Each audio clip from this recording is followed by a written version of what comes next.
These two teachers used one rental to expand their real estate portfolio into multifamily in a better market that fit their goals. No second jobs needed, no huge income, just one move most investors overlook. If you've ever wondered how to grow without grinding, saving for years on end, or doing risky flips, this is your episode. One, hello, welcome to PE turned RE. I'm Curtis, and today I get the luxury of interviewing two friends and two local investors I met at a meetup. So welcome to the channel, Brent and Sarah. Thank you. Good to be Thank here. you. Good. So what really intrigued me about you two, is you two are teachers just like me, and you completed a really cool project that I never have before. So before we dig into the project, can you tell me a little bit about yourselves and your background? Sure, go ahead. Go ahead. Okay. We've been teaching for a while, and kind of as teachers, people don't talk about investing other than what your regular retirement plan is going to do for you. And so that's kind of where our story has been is just hearing from other people about the things that we need to do if you want to have any sort of a comfortable life after teaching. See how we got started. Oh, and I'll let my Okay. wife share how we got started. Our start into our real estate adventure was a little bit we didn't it just happened. We didn't really plan it. We were living overseas and we decided that we wanted to have a backup place to go to in case something happened where we were living. So that's what got us started. We bought our first single family home in Washington, and we thought originally we would live in it, but then thing plans changed, so we turned it into a rental property, and that's was our first start. But we didn't really we it took us a long time before we started doing more into our more real estate searching and Yeah, purchasing. it was kind of whenever we had extra money, we thought we'd buy a single family house, and we looked for the best deals. But then the more people you start talking to or books, it's kind of like, oh, well, did you know that there are more efficient ways to do things? And so we attended one of the investing groups that where we met you, and we sat on the sideline almost, I don't know, 3 years listening, you should go into multifamily housing. Yeah, so So, you'd be surprised the amount of folks that I've met that kind of started like you, or the accidental like landlord. Like maybe they did live it, or maybe they didn't like you, but they just kind of stumbled like up upon it. Now, for that first one, did you self manage it, or did you have a property like manager? we had some people because we lived out of the area. We had some people that managed it for us, Mm. and it was okay on a small time basis. One house only. One house only, and so it was just down the street from where they lived, and they said we can do it. And So a private yeah, party managed it for the time being because we just had the one place, and it was literally on the same street. So they did it for us, and did they have any other property? and then they also had a couple of other properties, and they said, "Yeah, we can do it because the maintenance is pretty low." Yeah.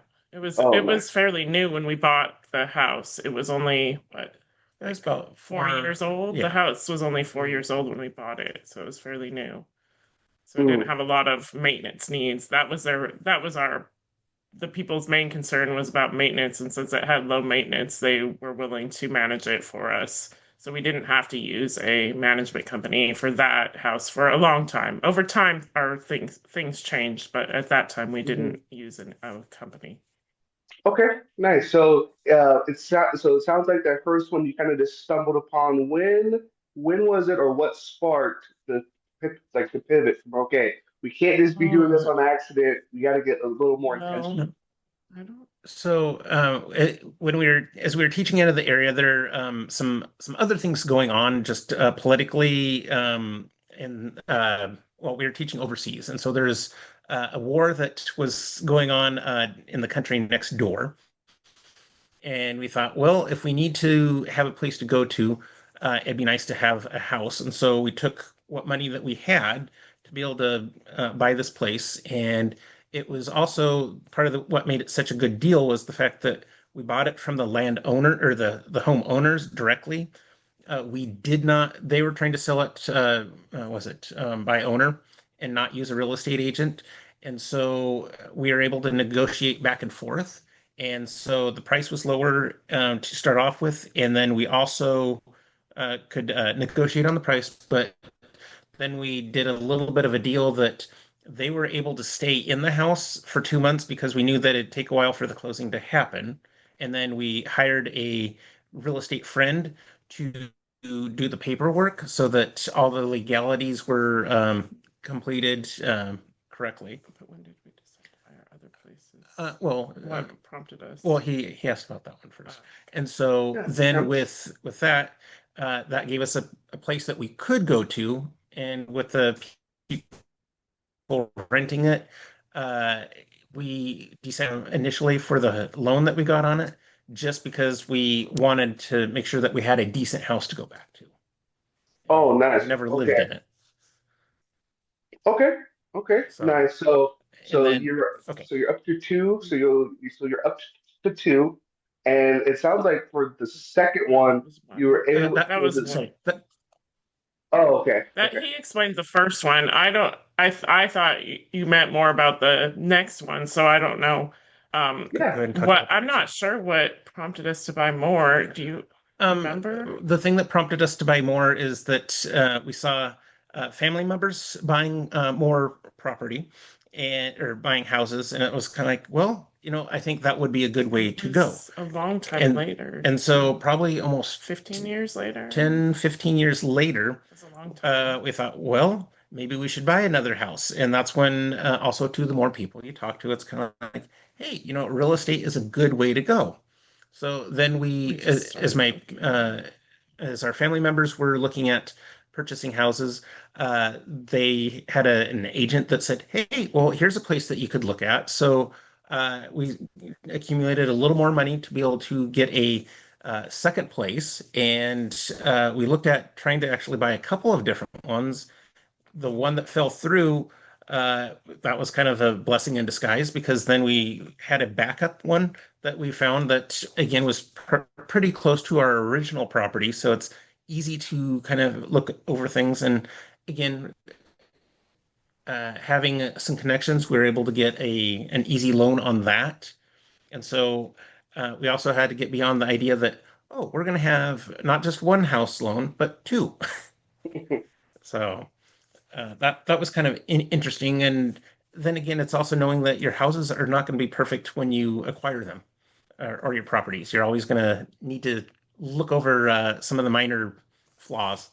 Yeah, we bought two in a fairly short time Yeah. period, So over two yeah, years, I think. over 2 years. So we went from one and held on and had it for like 15 years, and then we bought two more Do you want to talk about later. um, the third one that we bought? Third one. Yeah. So then, after we got the second one, we were continuing to look, and we thought, well, maybe we'll do a duplex. And so we are looking at a duplex and possibly buying another house. The duplex, they had there's some things that we weren't quite sure of, and we walked away from that. And in hindsight, I wish we would have bought the duplex. But there's always a deal out there, is what we hear. Yeah. But our back up again on and so that was our third one. And so we had the third one for about 5 years, and in that time, maybe it was even longer than that, but we looked at just people again, that group, just hearing more people talk and reading a couple of books. We're not getting any money from it, but there's the multifamily millionaire, is a good book to start off, to start seeing how things can be achievable and they're realistic. So after reading the book and the Bigger Pockets podcast, and really that group that we've attended, people said, "Well, here's a challenge for you. How about you look at either taking out another mortgage on one of the places that you own, or doing a 1031 exchange?" And so we thought, well, we'll try the 1031 exchange, and uh, there's what you read in a book, and then there's the real life experience. So. So you're both, it's like teachers. So for those that don't know, could you give us kind of like a brief, real short, 1,000 foot view? What is a 1031 exchange? Okay. So a 1031 exchange is basically where when you you're going to sell one property, and then after you sell a property, generally you're going to be having taxes that you need to pay on that. And what the 1031 exchange does is it allows you to sell a property, and then you can buy either another piece of property, or what we did is we split the proceeds into two different properties. But when you take the funds from your original house and move forward to buy the next property, it needs to be at least $1 more, and it helps you avoid paying capital gains taxes on the proceeds of the sale of your property. But all the money that you use from selling the house or the property needs to go into purchasing the next property to ensure that the 1031 exchange uh, characteristics or checklist is met, because if any money is left over, it's going to be taxed at Mhm. the whatever rate the capital gains are. And I'm sure that process is really smooth and easy, right? Everything but you want to. Okay.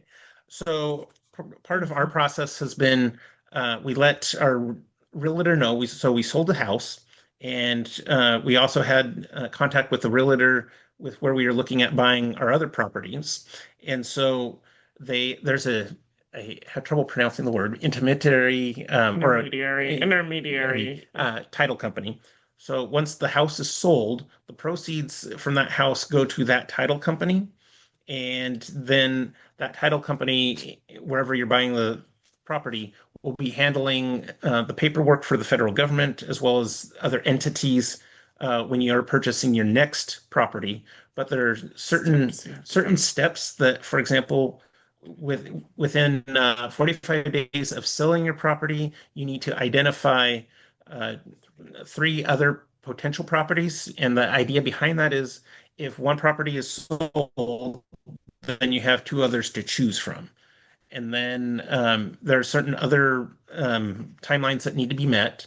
And so you basically have 6 months or 180 days to complete the sale of your next property. Mm. Okay. The purchase, sorry, not The sale, purchase. purchase, The purchase. Yeah. purchase. The purchase Okay. of the next within the sale So, date. So, oh, yeah. So it sounds like you either have the option to go 1 to 1 or 1 to multiple, just depending on what the values are. Yes, it's really dependent on the value of the sale, the amount that original property sold for. That's what it's Okay. dependent on, and where what you purchase, I mean, has to be $1 above yeah. that. Well, for Mhm. example, I mean, simple math. If you're selling a house for $100,000, your next purchase needs to be $100,001, Oh, okay. because $1 more than the sale price of the previous property, and then you're qualifying under the 1031 exchange. So there are a lot of rules to that. And the other thing that gets kind of chaotic is just all the different entities that are involved with making sure things are working out for the 1031 exchange between two realtors. We used a mortgage company to go through things. So it's just a lot of trying to make sure everyone's communicating, and it was more time consuming than we thought it would be. Mhm. Okay. And so then when you did that, did you purchase again in Washington?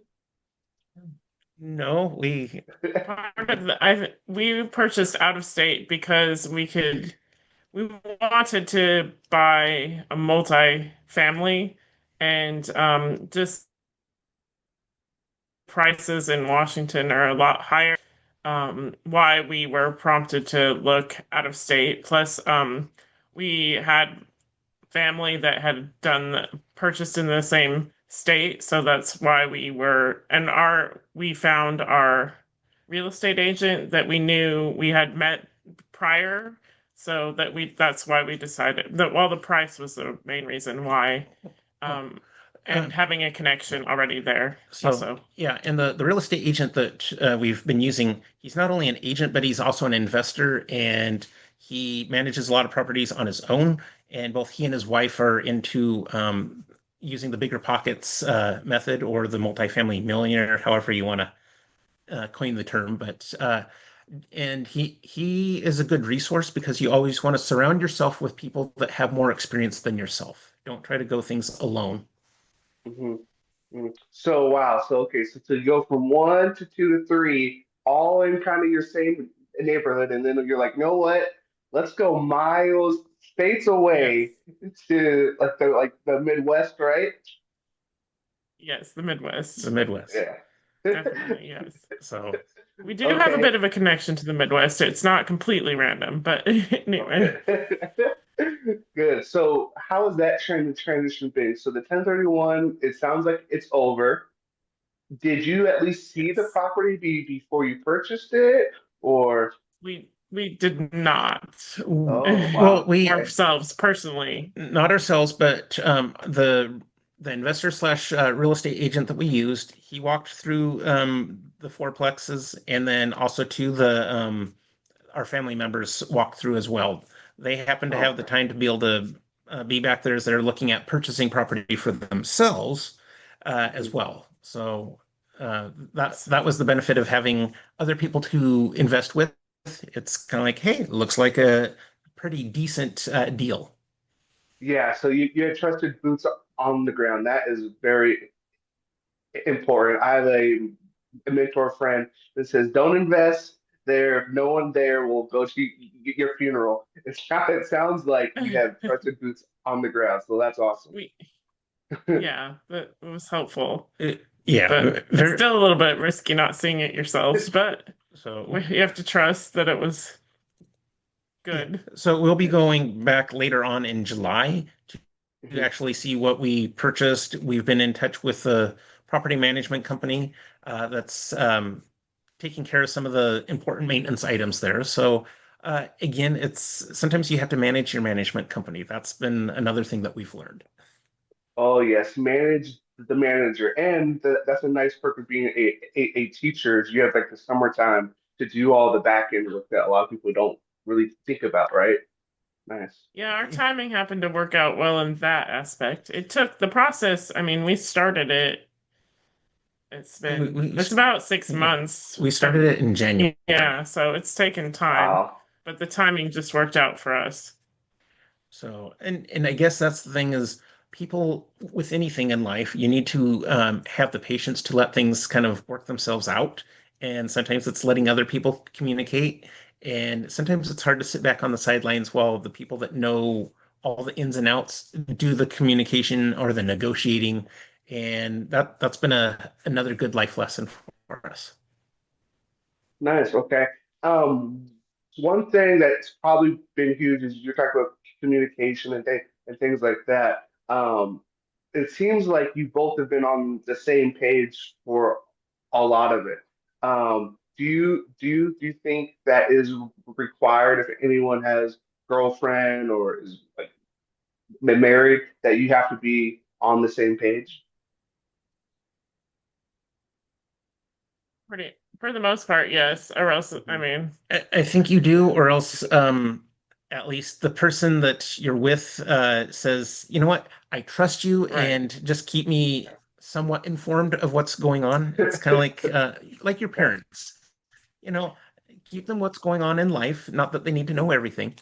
Yeah, you have to have the trust at least, and Mhm. even if, I mean, it's a big decision financially and whatnot, so you have to have the trust. But I mean, we were both pretty, um, I don't know, We are both in agreement with agreement, wanting to do definitely. this. Yeah, we were in agreement, but Brent probably did more of like the paperwork part, etc., than I did, just because of timing and such. But Uh, Probably the one of the biggest challenges is when people want paperwork signed, even Hmm. uh, DocuSigned during the day. Just finding, paperwork involved. oh, there's a lot of paperwork for just purchasing any properties. That's true too. It's more, it's like doubled for the It 1031. is. It's a lot. Okay, it's a lot more of like the paperwork. So, I'm curious, how do you manage your full-time job, right? You're both is like teachers, you're engaging with kids throughout the day. How do you manage like the business side too?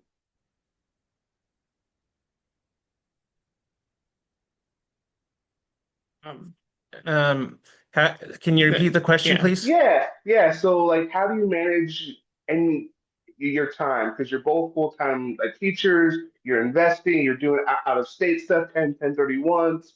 How do you manage in your time? Um, you use your prep time.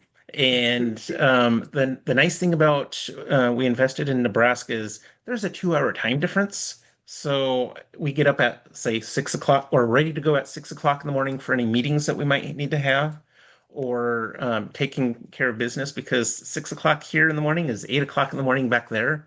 So you get a little bit of time on your side. Yeah, check your email, keep for signing, and DocuSign does make it a lot easier. So it is click and sign instead of having to send, back in the old days, sending papers back and forth. It helps with the Yeah. distance. I mean, having that as a tool Yeah. helps with the distance.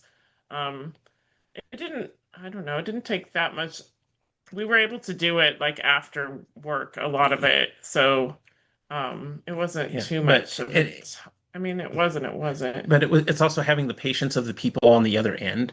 So I'm going to name drop. There's a guy named Tanner Sherman that was the real estate agent that was really responsible for helping all of this come together.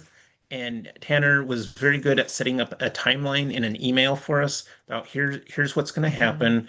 And he had texted us that these documents are going to come, so please look for these. So he was very proactive and when you have a real estate agent that goes beyond like that, I don't know if I'd almost call him an advisor rather just than just an agent. Yeah, But he was instrumental. we had a So lot of help along the way, so it helped to know the timelines and etc. So we were able to manage it. It took a bit of extra work, but it was manageable, I would say. yeah, so Tanner more than gave us advice, but it was also too he understood the emotional ups and downs that we felt too. That oh, why can't these people communicate? Give it time. Sometimes I'd send an email, or he would send an email. So again, when you have people that are committed to helping you succeed, that's what advisor slash mentor. And so I guess that's what we like in education too is that how can we help others succeed that you take them from being dependent to being independent to starting to make some of their own choices. And I think that's what Tanner's done, our investment group has done, connecting with you that, everyone's got their own way to succeed with real estate. So speaking of helping others succeed, if someone wanted to do a 1031 exchange, what advice would you give to them? Um, talk to other people and YouTube has been instrumental and then it's again when you talk to other people there's one gentleman that you and I both know that he went through three 1031 exchanges. The first two were not successful, but the third one was. So it's knowing that it's okay to sometimes walk away from deals sometimes because if you don't walk away, it can end up costing you more money in the long run. So I think it's just making sure you have a variety of resources and reading books online can provide a lot of information too. And I think there's a point of information and then also other people's experiences because the information online doesn't always tell you some of the hiccups that can go along with things. Mm, And you have to okay. be patient. It takes time. Uh, Patience is important. not It's a men- lot of mm, communication back and forth. not mentioning names, but somebody sitting next to me does a very good job of helping me remember to be patient. Yeah, because there's different steps that have to take place that you just have to be patient for. Okay. Good. It takes time. Nice. Okay. Um, and so have you only done long term, like buy and hold, or have you done anything else? Well, we did a little bit of time with a midterm rental and Airbnb for I don't know, Over about 6 months. 6 months period. Yeah. And we learned a lot because again, there's always what a book will tell you, or people will make something sound perfect. We did the midterm rental first, and we had a construction crew that just they're kind of rough on the house, and they made some of the bills exceed what they should have been. So the person that we were working with uh, had the idea, well, if you're uncomfortable with them, and I have another place that I can move them, but I have a Airbnb business that I'm running too, so we'll turn your house into an Airbnb. So that seemed like a good solution for the short time. And so we turned the house into an Airbnb, and it's just down the street from where we were. And so we go down and clean after people left, and that was good. But when you're working a full-time job and trying to do the cleaning, you get tired after that, or trying to flip it over when someone's coming in at say 6 o'clock and you get off at 4 and you're buzzing home, even with two people, with Sarah doing most of the cleaning. I can change the bed sheets.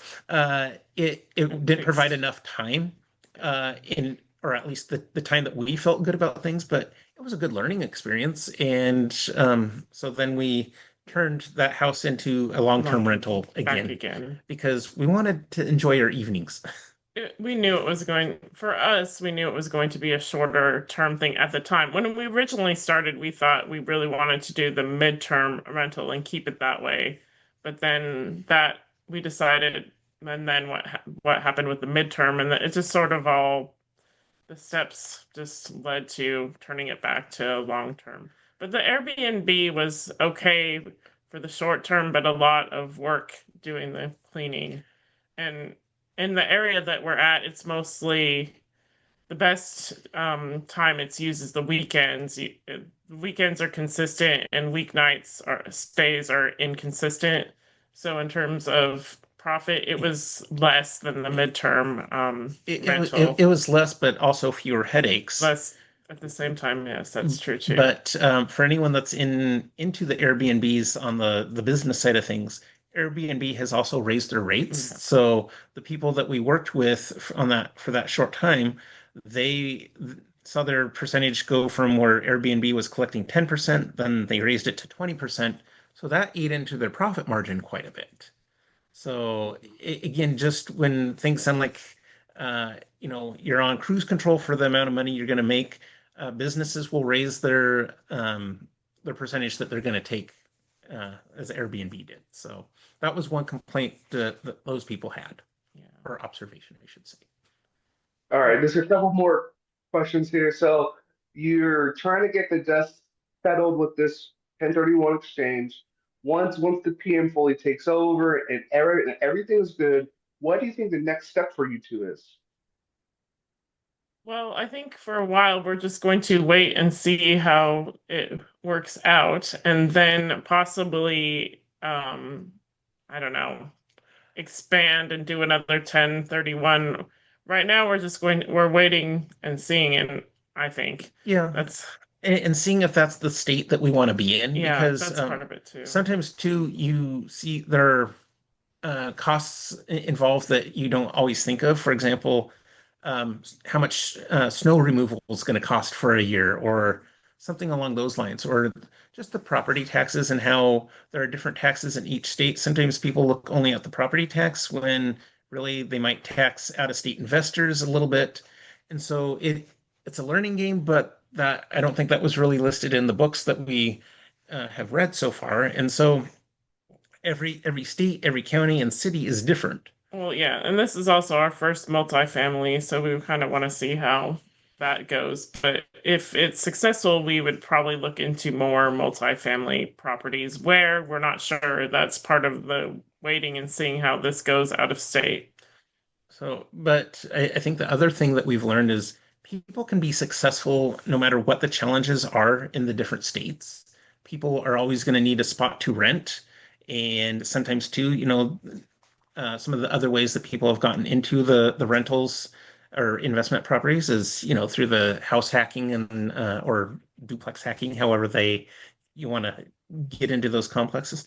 So everything's achievable, and so that's what we're looking at is we've achieved the multifamily now, but what how can we go a little bit bigger, I guess, and just also the different types of loans because when you get into anything larger than fourplex, you then start to get into the commercial loans, or also known as the DSCR loans, and that they look at what the property is going to generate rather than just what uh, the people applying for the loan have. So it doesn't take away from your personal income.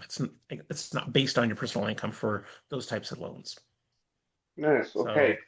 So we'll expand there. We're not overall we're not sure yet, but we'll do something else. We'll just Yeah. what that is will to be determined. So one thing that I loved about your story so far is that you went single family, you went a little slow, then you sped it up, you got multiple single family, you did midterm, short term, now you're going out of state, multifamily. You guys are playing like real estate bingo over there. You're checking every Kind box. of. Yeah. Yeah, Yeah. and I guess that's something else. Sometimes you don't know where you're going, so it helps to talk to other people in that investment group, or even if you're in multiple groups, it helps keep you focused on where you think you want to go. Because again, sometimes people can move too fast that they get kind of confused. And so it's almost good to write down some goals, I guess. And that's something that we've written down goals, but then your goals can change. And when you talk to people, it's kind of like, oh, this might be more conducive to my personality and my pace at which I want to grow in real estate because everyone has their own timeline. Nice. And you had talked about the value of like the group. So some people might say, "Oh, I'm shy. I'm introverted." Well, what is the value of the groups that you've been a part of?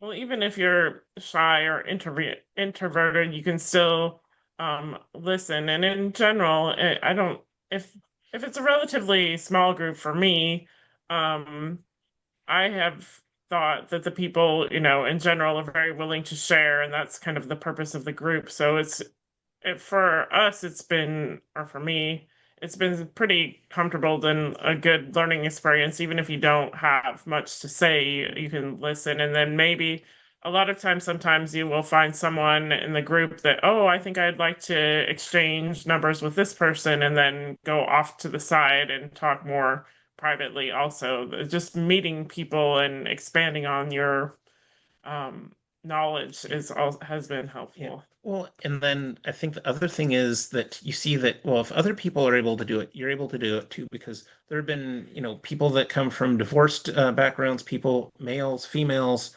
a whole variety of people. And everyone needs to start off somewhere, and it doesn't matter about your background because there's a way to proceed and move forward. And everyone has been willing to share their knowledge or say, well, how about you? How about this? And just giving ideas, and that's something that a book can't do and a podcast won't do because you don't get that good interaction. And it's actually a highlight out of the month for us to go and meet with the different people that just want to see you succeed. And there's no judgment there. Right. And then last question, is a little bit more of a fun one. What is harder to manage, your students or your real estate team? Um, well, it depends on the day. It depends on the day. Overall, I think they're about the same because you kind of look at how you're going to have put things forward so that you accomplish what you want, whether it's with the students or with the management company. And it's about being respectful. And if something doesn't get done, remember, they have other things that are on their minds or on their plate to do as well. And that's the hard thing to think about is, well, what is going on for them? And, everyone has issues and there's no normalcy with people or students. And so it's kind of being thoughtful about, okay, how can we work together, even if they have 25 other things to do? Remember, you're adding to their list. And the students, I mean, we see every day. They're, in person, we get to know them versus the real estate team our management team is all over the phone. So Mhm. that's a little bit trickier. I guess I'd say the students are easier because they work for candy where you're paying money to the people. Yeah. And I mean, they're not uh, dealing with your own things, your personal properties. Yeah, at least adults have some background experience of how to get things done. So Very true. I appreciate you both coming on. If people are interested in the 1031 process, please reach out to me and then I'll pass the info on to you and to Sarah. And thanks again. Have fun on your summer break. Right. thank you. Thank you. You You too. enjoy your weekend. Have a good Bye. day. Bye.